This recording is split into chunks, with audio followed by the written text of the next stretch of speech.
제가 여기다가 천정에다가 여기다가 매립등을 만들 겁니다.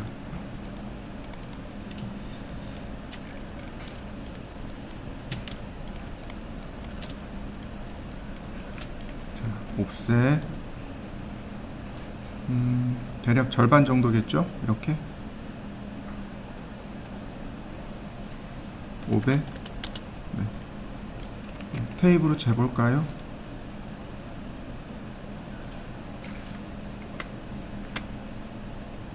(830) 나오네요.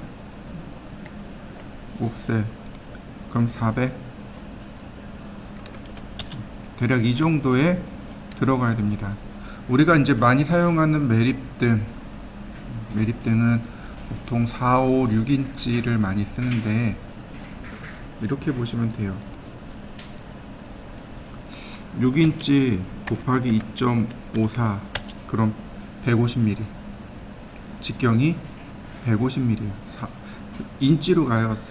3, 4, 5, 6, 7, 8 이렇게 갑니다. 인치로 따져요.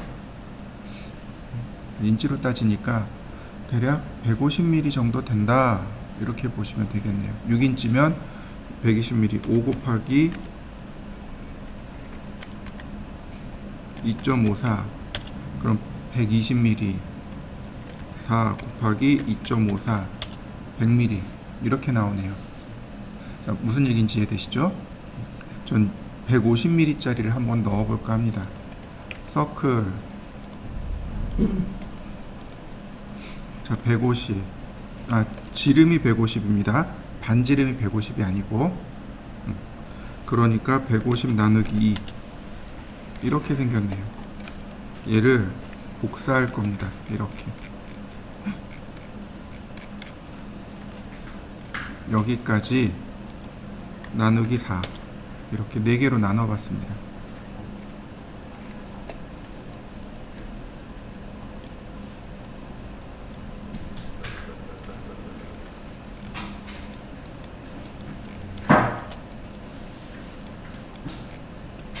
자, 다음 선택하고 나누기 4, 다시 선택하고 나누기 4, 자, 다시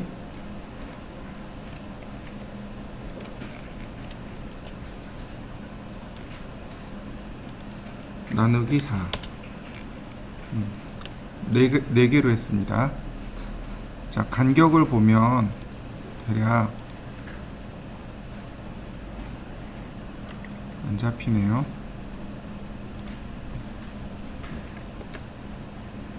(800mm) 정도 나오네요. 다운라이트 같은 경우는 어떻게 따지시냐면 보통 1m에서 그러니까 1000mm에서 1500mm 사이로 이렇게 배치를 해주시면 돼요. 뭐 1m 규칙이라는 게 있더라고요. 그래서 1m 간격으로 넣어주시는 분도 있고 최대 1.5m까지는 나눠줍니다. 근데 지금은 그냥 이렇게 간단하게 만들어 봤습니다. 자, 여러분들도 이렇게 나눠 보시죠. 자, 여기다가 둘레로 전부 다 다운라이트를 넣어 볼 겁니다.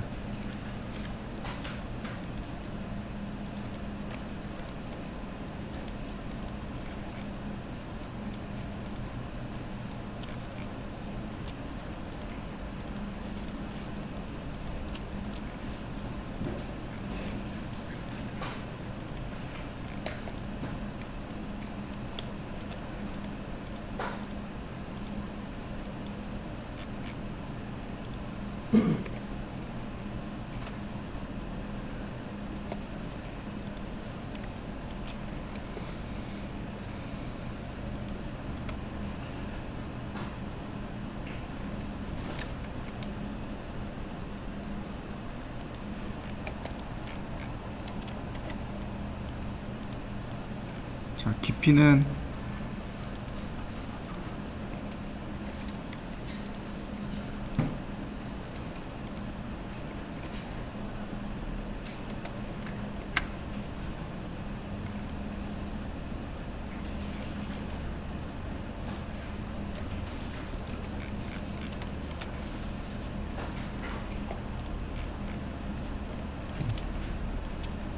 자, 깊이는 적당히. 어차피 여기서는 보이지 않아요. 그러니까 깊이는 적당히. 예를 들어서 100mm.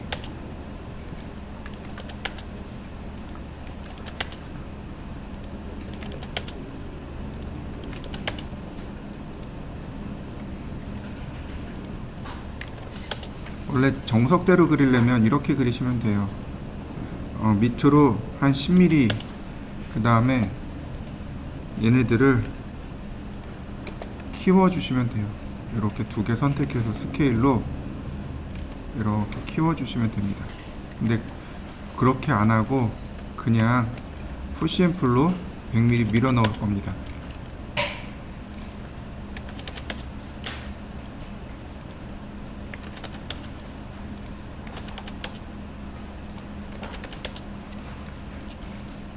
몇 가지 테스트를 할 건데 여러분들도 한번 해보세요.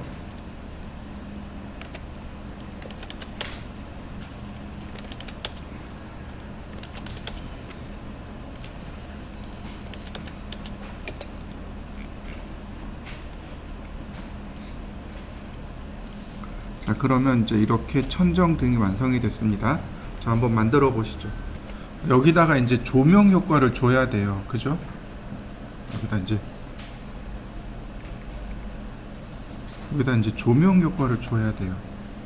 그럼 이제 우리가 쓸 수 있는 방법은 여기다가 서클을 그리고, 자, 150이니까 조금 더 크게, 75니까 100mm, 푸시앤풀 10mm.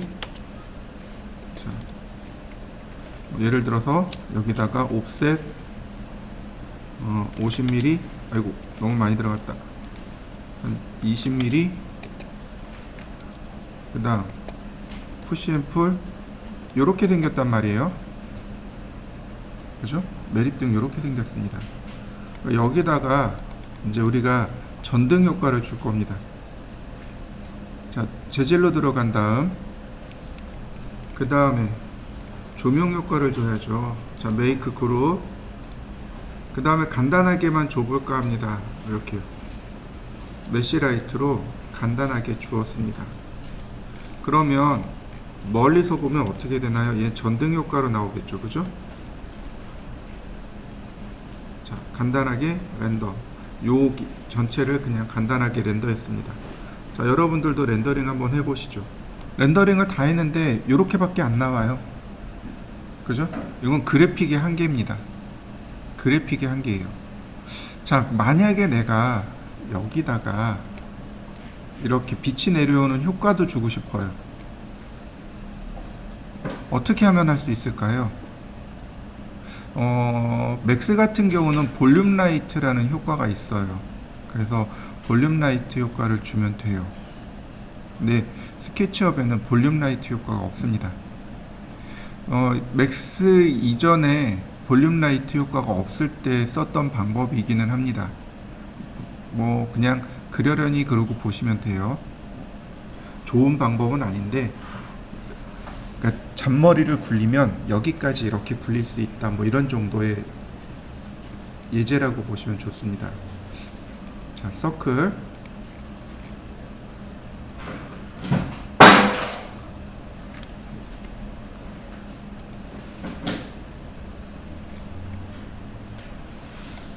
그 다음 푸시앤풀 적당히,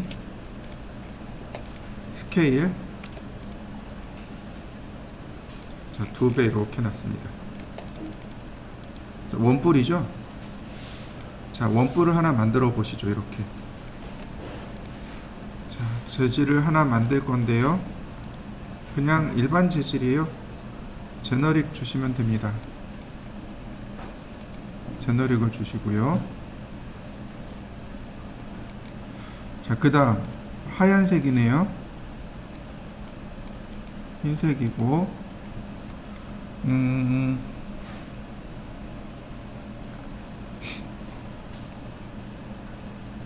오파시티를 줄까요? 오파시티면 될 것 같습니다. 오파시티에서 눌러보면 그라디언트라는 항목이 있습니다. 그라디언트, 그라데이션이죠. 자, 위쪽은 투명, 불투명, 아래쪽으로 내려가면서 투명. 그죠? 오파시티는 뭐라 그랬나요? 검정색은 투명, 흰색은 불투명. 기억나시죠? 그러니까 흰색에서 검정색으로, 블랙 앤 화이트, 색상을 바꿔보죠. 이게 맞게 들어가는지 어쩌는지. 이 재질을 넣어봤습니다.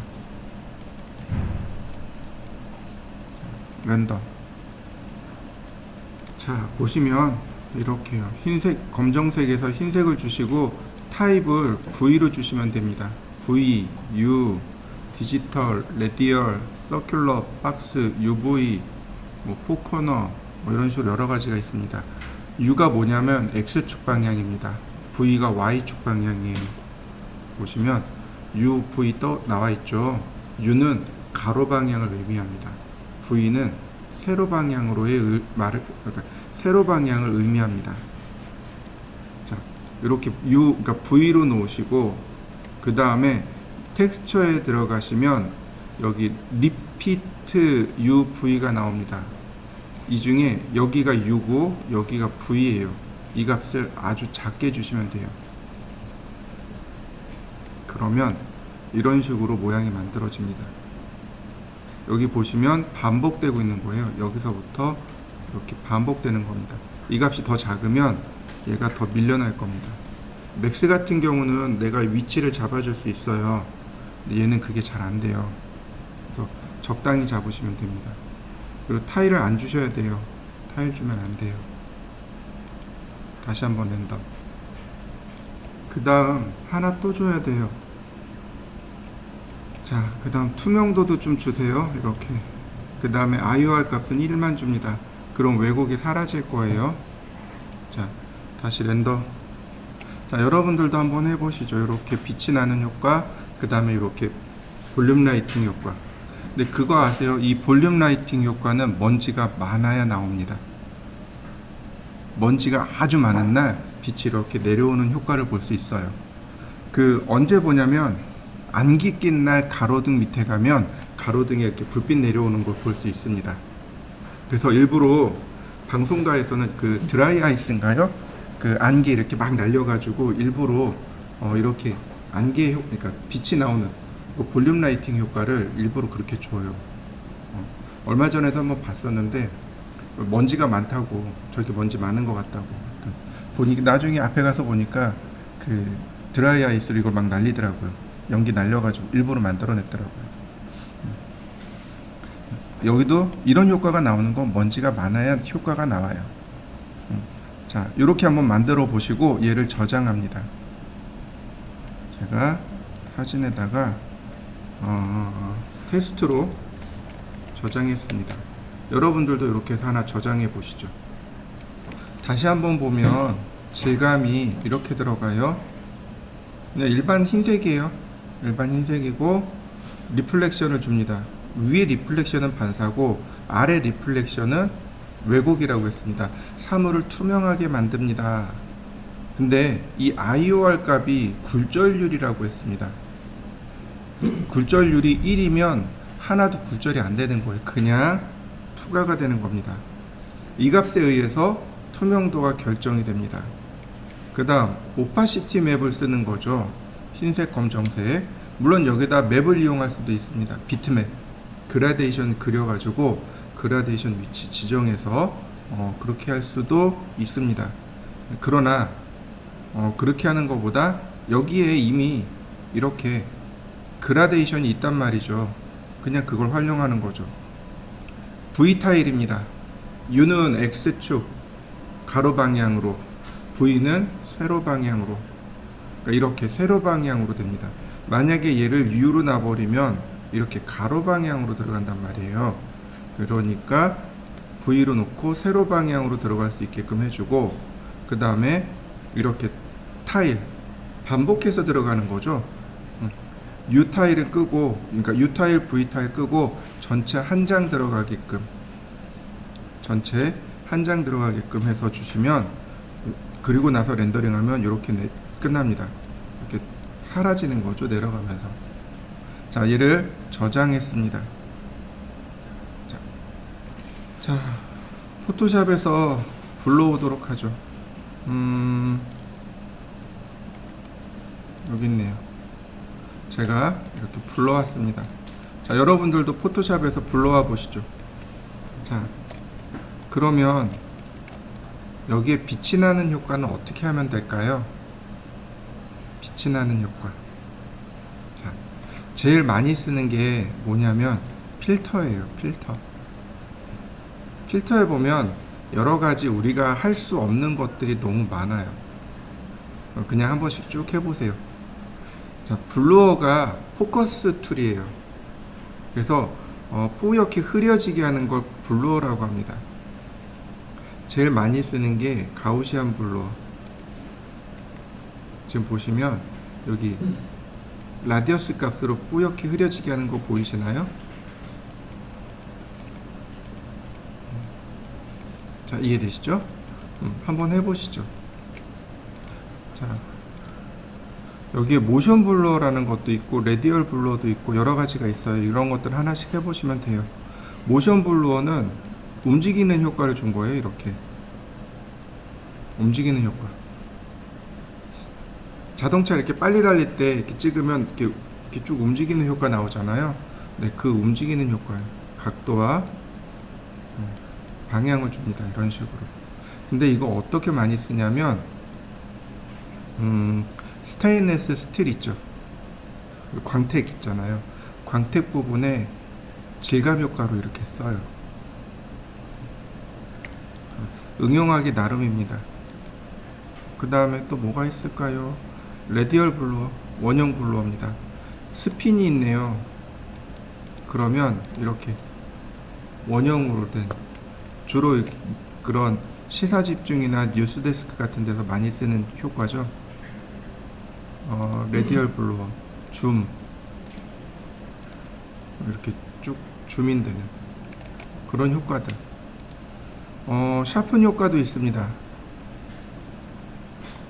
샤픈 모어 쓰시면 돼요. 그럼 어떤가요? 또렷해지는 거 보이시나요?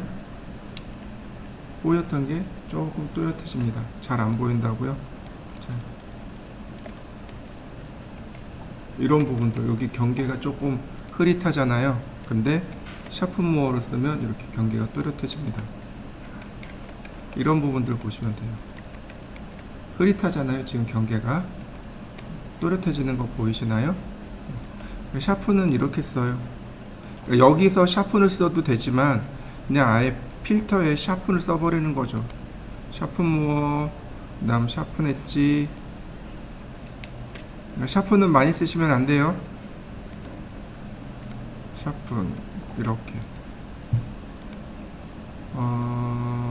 스마트 샤픈. 그 다음에 다른 거 렌더 아니다. 여기 있네요. 렌즈 플레어 효과. 여러분들이 써야 될 거 이거예요. 이렇게요. 렌즈 플레어 효과를 씁니다. 어딨냐면 다시 볼까요? 렌더에 있습니다. 렌더에 렌즈 플레어 효과요. 클릭해 주시면 돼요. 그러면 이렇게 효과가 들어갑니다. 렌즈 밝기, 렌즈 값에 따라서 이렇게 효과가 달라져요. 렌즈 값에 따라서 효과가 달라지고 브라이트니스를 주면 효과가 크고 작고 나옵니다.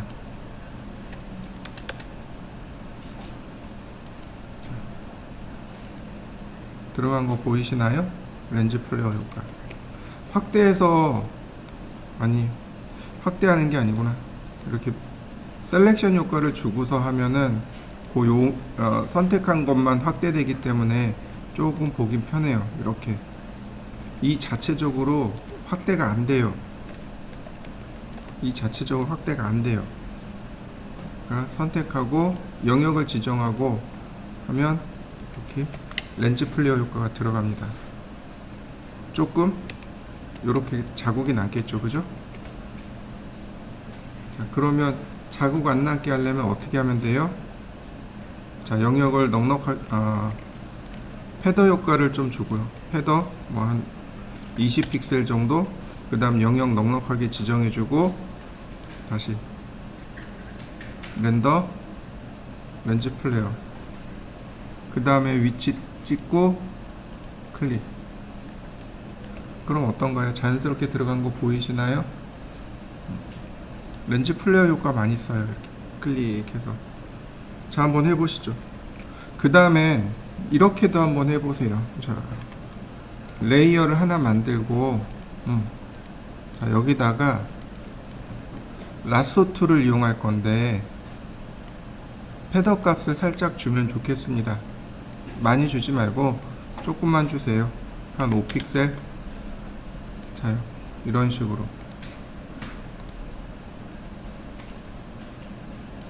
따라 그리는 겁니다. 여기다가 흰색을 칠하면 어떤가요? 빛이 나오는 느낌이 드나요? 근데 너무 밝아요. 이건 간단해요. 오파시티를 낮추면 빛이 나오는 효과가 돼요. 그 다음에 여기나 여기나 밝기가 똑같아요. 그럼 어떻게 하면 돼요? 그라데이션 주면 돼요. 마스크 주고 그라데이션 주면 자연스럽게 사라지는 거 보이시나요? 이렇게요. 방법이 두 가지예요. 스케치업에서 이렇게 만들던가, 아니면 포토샵에서 이렇게 리터칭 하던가, 아니면 포토샵에서 렌즈 플레어 효과를 주던가. 무슨 얘기인지 이해되시나요? 어쨌든 그 효과를 주기 위해서 우리는 모든 방법을 다 사용해야 됩니다. 자, 한번 해보시죠. 자, 그 다음에는 이미지 메뉴에 어저스트먼트에 보면 커브라는 기능이 있습니다. 우리가 지난 시간에 레벨을 배웠습니다. 레벨은 밝고 어둡기를 조절한다고 했습니다. 자, 레벨 그러면 밝고 어둡기가 조절되는 거 보이시나요? 레벨이죠. 지금 보시는 건 레벨입니다. 밝고 어둡고, 그 다음 진하고 흐리고. 밝게 하되 조절을 해줘야 되겠죠, 그죠? 근데 여기 오토 기능을 누르면 자동으로 어느 정도 밝기가 조절이 돼요. 이게 레벨이라고 했습니다. 자, 이미지 어저스트, 그 다음 커브. 자, 지금 보시는 건 커브입니다. 똑같아요. 레벨하고 똑같습니다.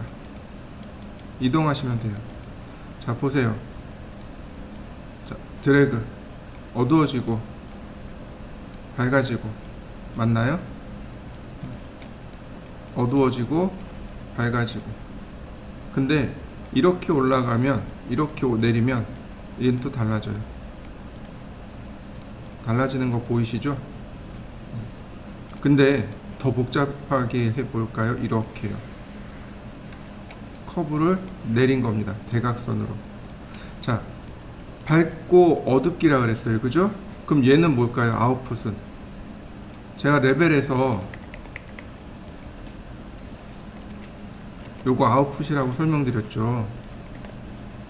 검정색이 요 색상으로 표현되어져라 라고 했습니다. 흰색이 요 색깔로 표현되어져라 라고 했습니다. 자, 그래서 이렇게요. 밝아지잖아요. 100% 검정색이 이 색깔인 겁니다. 여기서부터 여기까지만 색상이 보이는 겁니다. 밝아질 수밖에 없는 거죠. 여기가 다 무시되는 거죠. 반대로 이렇게 됩니다. 여기 다 무시하고 여기가 100% 흰색이에요. 여기서부터 여기까지만 색상을 보는 겁니다. 전체적으로 어두워질 수밖에 없어요. 이거를 커브는 그래프로 보는 겁니다. 여긴 말 그대로 밝고 어둡기고, 여기가 바로 그 얘기예요. 여기 무시하고 여기서부터 여기까지만 보겠습니다. 이렇게 하면 여기 무시하고 100% 흰색이 여기서부터 요만큼만 봅니다. 이런 의미가 돼요. 근데 이렇게 움직여 버리면 밝기가 조절이 된단 말이죠. 위아래 좌우 대각선 이렇게 움직일 수 있단 말이에요.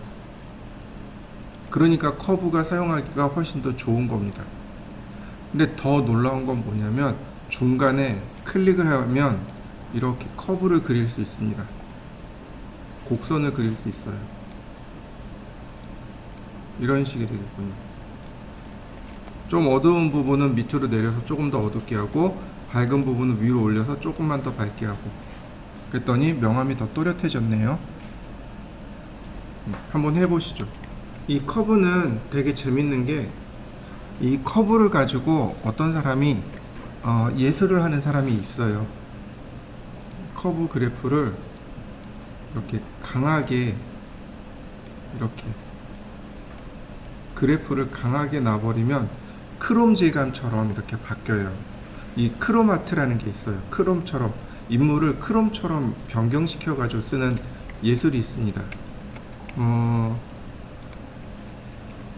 이런 식으로 올리고 내리고 올리고 내리고 이런 식으로 크롬 질감을 만들어 버리는 거죠, 사진을.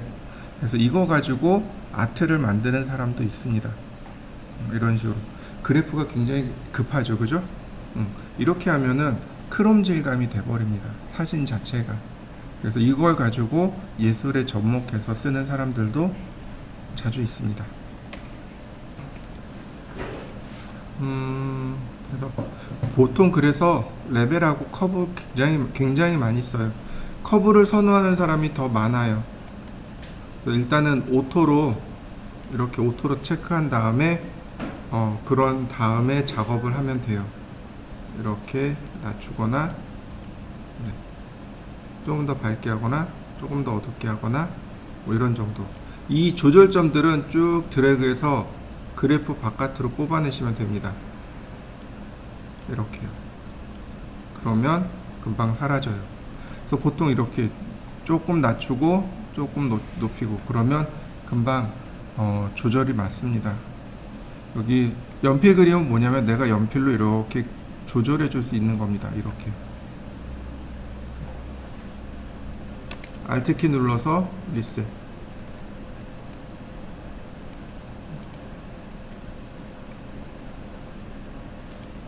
이렇게 연필로 그래프를 그려서 조절할 수 있는 거죠.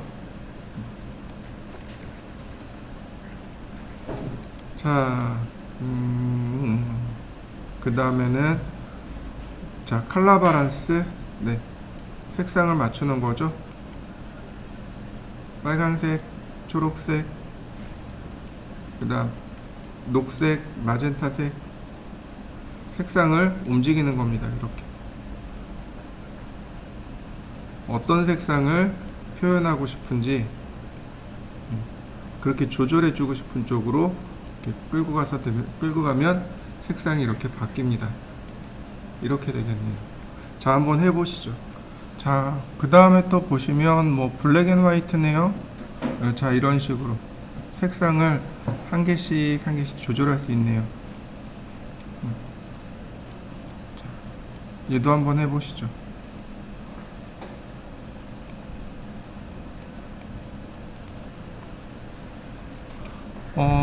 브라이트니스 앤 컨트라스트도 있네요. 밝기하고 이런 거 조절하는 거죠. 밝기, 컨트라스트, 대비 효과죠. 자, 오토 누르면 자동으로 들어가는 거죠. 자, 한번 해보시죠. 자, 그 다음에 또 많이 쓰는 것 중에 하나가 뭐냐면 인버트요. 인버트가 색상을 반전시키는 겁니다. 이렇게요. 이렇게 색상 반전 들어가기. 색상 반전.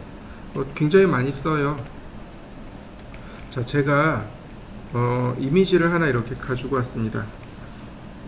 자, 들어온 거 보이시죠? 합성을 하려고 해요. 인버트를 걸어버립니다. 그리고 레이어에서 라이튼을 주거나, 자, 어떤가요? 합성된 거 보이시나요? 이렇게 이 위에 합성된 거 보이시나요? 하얗게. 원래라면 어떻게 됐나요? 까맣게 합성이 돼야 되는 거잖아요. 그죠? 선 자체가 검정색이어야 되는데 지금 어떻게 됐나요? 인버트를 시켜놨죠. 색상을. 그래서 이렇게 하얀색으로 나오게 되는 겁니다. 이런 식으로 많이 써요. 인버트 시켜놔 버리면 얘는 다큰을 써야 된단 말이죠. 이렇게 검정색이 나오게끔. 이게 정상이란 말이죠. 이렇게 까맣게 나와야 되는데 내가 원하는 건 색이 흰색으로 나와야 돼요. 이럴 때 쓸 수 있는 게 뭐 디퍼런스라든지, 이거 디퍼런스 쓰면 안 되겠네요. 뭐 오버레이도 아니고, 근데 디바이드가 이제 이렇게 반전시키는 거죠. 근데 디바이드 말고 어떻게 해요? 얘를 색상 반전시키고 인버트 시키고 그 다음에 라이튼을 주는 거죠. 이렇게요. 그러면 내가 원하는 대로 색상을 만들어낼 수 있죠. 자, 한번 해보시죠. 포스터라이즈는 포스터 물감처럼 바꾸는 걸 말해요. 이런 식으로 레벨을 조절해 주면 됩니다. 다른 이미지로 한번 해볼까요? 예를 들어서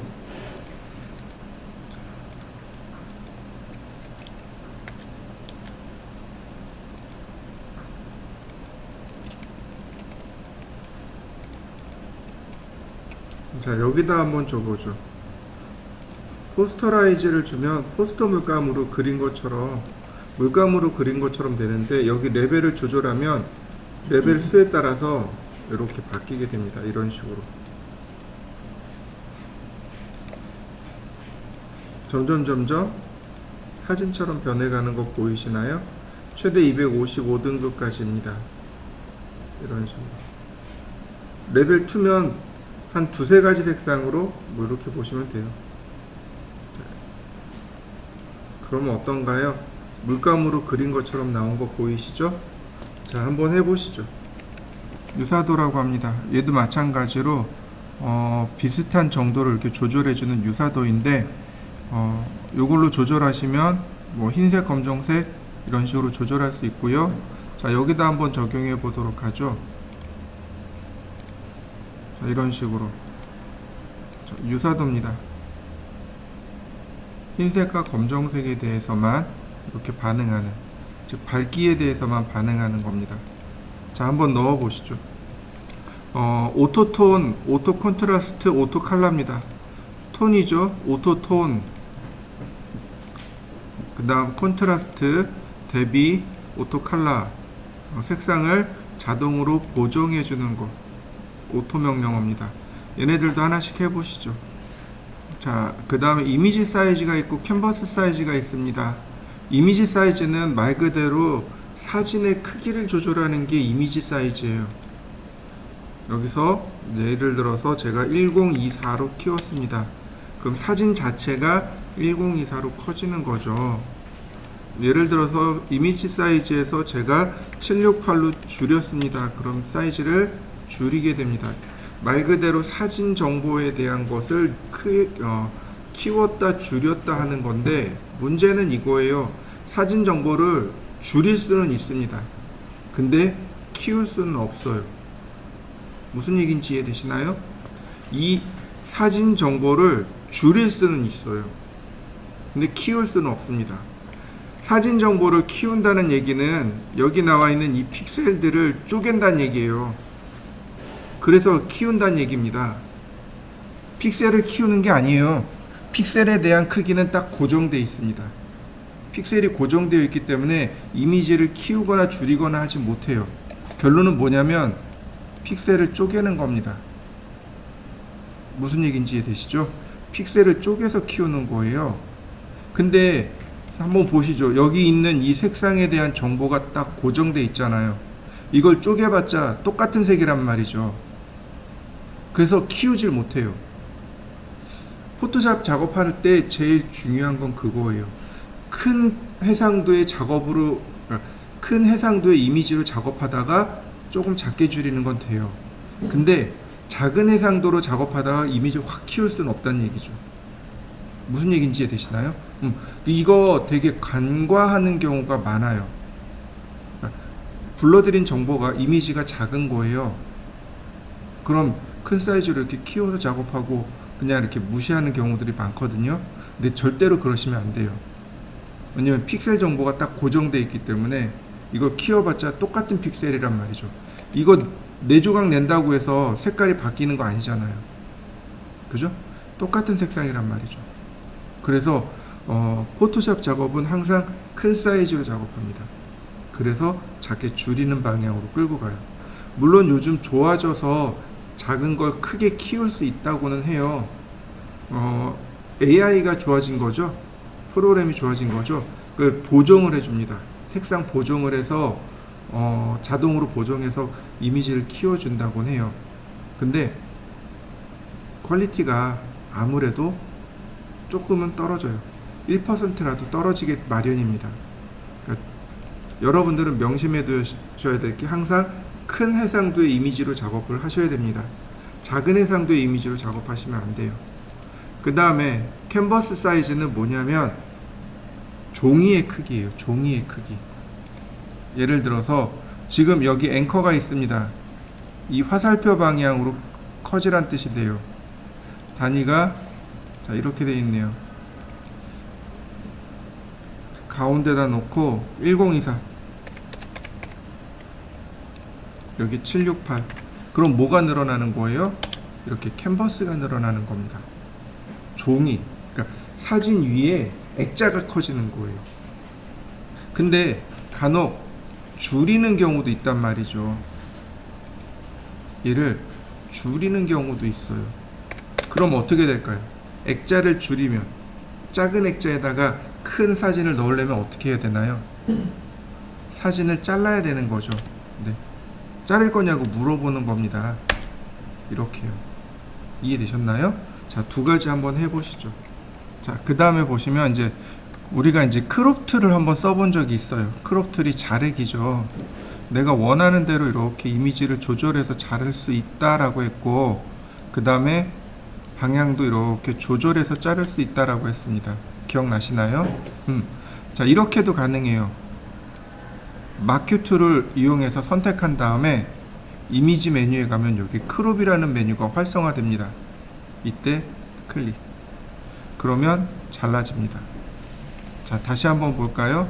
뭐 때문에 그러냐면 패더 값 때문에 그래요. 패더 값이 있어서 그래요. 다시 볼까요? 크롭. 잘리는 거 보이시나요? 자르는 방법은 2가지예요. 자, 한번 해보시죠. 자, 셀렉트 메뉴입니다. 셀렉트 메뉴의 all은 전체 선택이고 디셀렉트는 선택 해제고 그 다음에 인버스는 선택 반전입니다. 자, 선택 반전이 뭐냐면 원래 여기만 이렇게 선택해 놨단 말이죠. 근데 인버스 해버리면 거꾸로 이쪽이 선택이 돼 버리는 겁니다. 자, 한번 해보시죠. 자, 그 다음이요.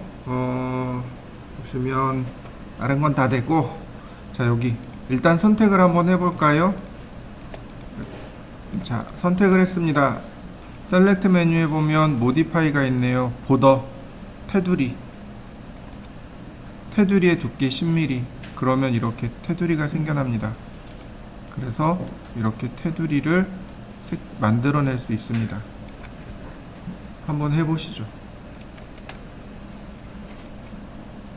자, 그 다음에 보시면 스무스가 있네요. 부드럽게 해주기. 패더 값 주는 겁니다. 이렇게요. 패더 값 주기예요. 안 들어갔구나. 패더 값 주기가 아니구나. 다시요. 스무스는 여기 패더 값이 여기 따로 있네요. 여기 둘레를 부드럽게 해주는 거네요. 자, 한번 해보시죠. 그 다음에 여기 익스펜드 컨트랙트, 익스펜드는 확장하기예요. 예를 들어서 10픽셀 그러면 바깥쪽으로 이렇게 10픽셀이 확장이 되는 거고, 그 다음에 이제 컨트랙트는 오히려 축소하는 겁니다. 안쪽으로 이렇게 축소하는 겁니다. 그래서 내가 지정한 영역 바깥으로 확장하거나 줄이고자 할 때 씁니다. 자, 한번 해보시죠. 그 다음 또 보실까요? 그 다음 모디파이에 보면 패더라는 거 있죠? 여기 있네요. 패더 값. 그러면 나중에 이렇게 우리가 작업을 해놓고서도 나중에 패더 값을 이렇게 줄 수 있겠네요. 자, 한번 해보시죠. 포토샵은 여기까지 하면 될 것 같아요. 이 외에도 명령어가 많이 있긴 한데 우리한테 필요한 기능들은 한 요 정도. 그래서 이것들을 여러분들이 조금 더 많이 사용하고 다양하게 사용하고, 그 다음에 또 기능들이 너무 많아요. 자꾸 찾아보셔야 돼요.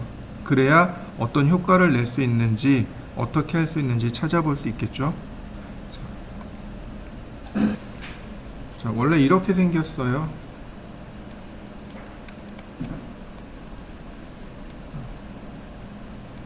원래 이렇게 생긴 이미지입니다. 인터넷에 찾아보면 이런 이미지들이 많아요. 그럼 얘를 여기다가 갖다 놓는 거죠. 스케일하고, 그 다음에 디스톨트로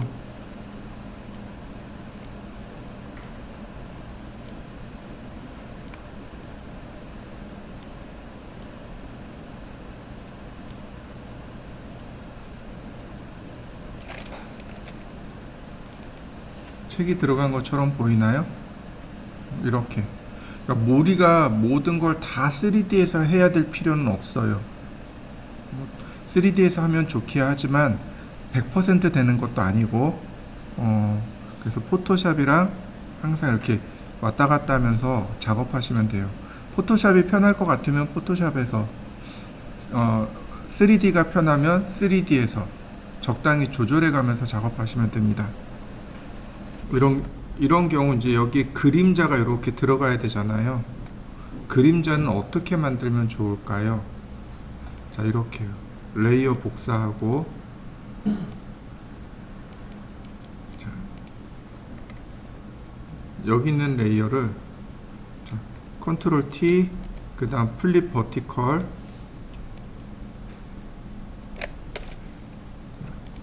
이렇게 두 개 올라온 거 이렇게 나온 거 보이시죠? 그 다음 이 아래쪽에, 즉 얘에다가 그림 색상을 다 빼버리는 겁니다. 레벨을 이용하거나 커브를 이용하거나. 검정색으로 바뀐 거 보이시죠? 자, 그 다음에 뭘 주면 좋을까요? 그림자 이렇게 뿌옇게 흐려져 있잖아요. 그러니까 필터에 블루어에 가우시안 블루.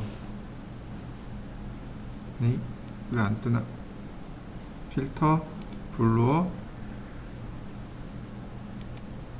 자, 뿌옇게 흐려진 거 보이시죠? 그 다음에 이렇게 그 그림자가 이렇게 이렇게 조그만 게 있고 이렇게 긴 게 있잖아요.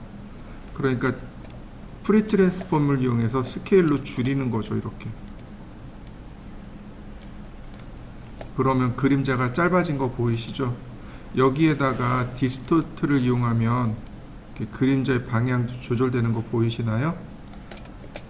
그림자의 농도는 오파시티로 조절하는 겁니다. 이런 식으로. 그러면 어떤가요? 위에는 색상, 아래는 그림자. 이게 바뀌면 안 돼요. 그림자가 위로 올라가면 어떻게 돼요? 이 부분이 겹쳐지게 된단 말이죠. 그러니까 레이어를 바꾸니까 그림자가 만들어지겠죠. 그럼 두 개 선택해서 적당한 위치에다 이렇게 갖다 놓으면 그림자가 들어간 것처럼 보이게 되는 거죠. 이해되시나요? 자, 한번 해보시죠. 지금 여기가 간접 조명이잖아요. 이렇게 간접 조명이 나와야 되잖아요. 자, 라sso 툴. 자, 레이어 하나 만들고요. 라sso 툴. 네, 여기네요. 이 안쪽이네요. 이렇게.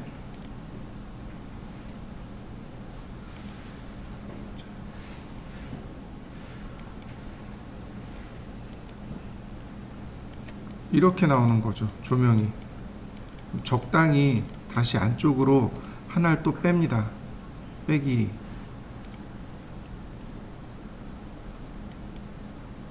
자, 이렇게요. 방향 맞춰서 적당히 빼주시면 돼요. 그 다음 여기다가 제가 흰색을 칠합니다. 레이어 만들고 흰색을 칠해요. 자, 그럼 여기에 이제 흰색이 들어갔죠. 여기에 오늘 공부한 가우시안 블러를 줍니다. 이렇게요. 적당히 주시면 돼요. 그 다음